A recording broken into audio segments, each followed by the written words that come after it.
the GNRC had put on this seminar.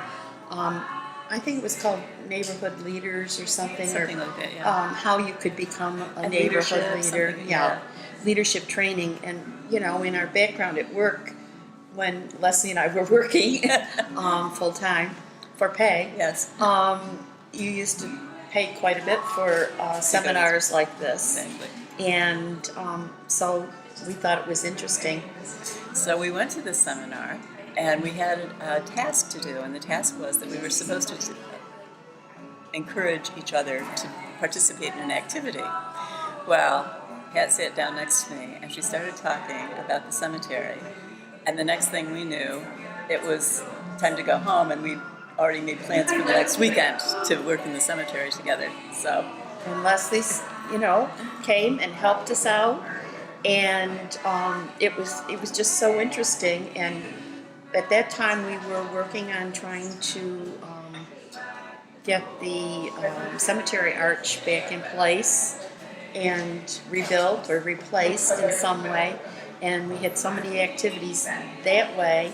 In fact, we even worked out a rap that we did at that seminar because they were teaching us how to communicate through a rap. yep. And we did a cemetery rap, and it was just kind of a fun experience together. It really was. And so when we went to the cemetery the following Saturday, I brought all my equipment to do gravestone rubbings, and so Pat got interested in that, and we started doing that. So now we've been doing that in all the local cemeteries. Right. And we're known as the rubbing girls. Although we have enlisted help too from Steve Muzzy, who is also interested in it, and it's a wonderful experience really doing those cemetery rubbings because you really can't see the stones. No. Because they're so read what it says. Old and they're full and of lichen once the information comes out,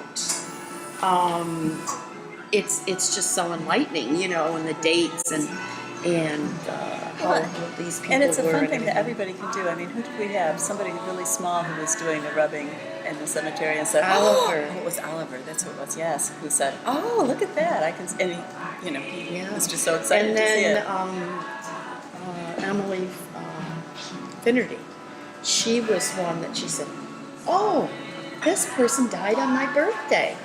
And it intrigued her, Yeah. I think she's probably about 11, maybe, Yeah. 10 or 11.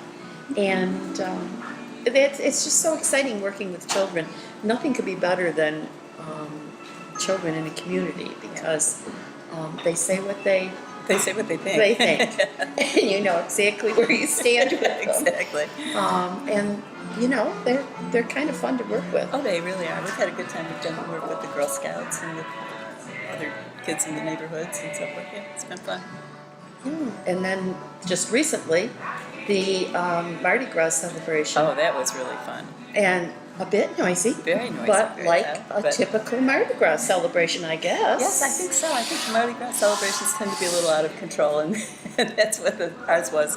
And but when the youth corps came in, it was so interesting because they were at another activity, and that can be the problem in Geneva. There's too much to go to.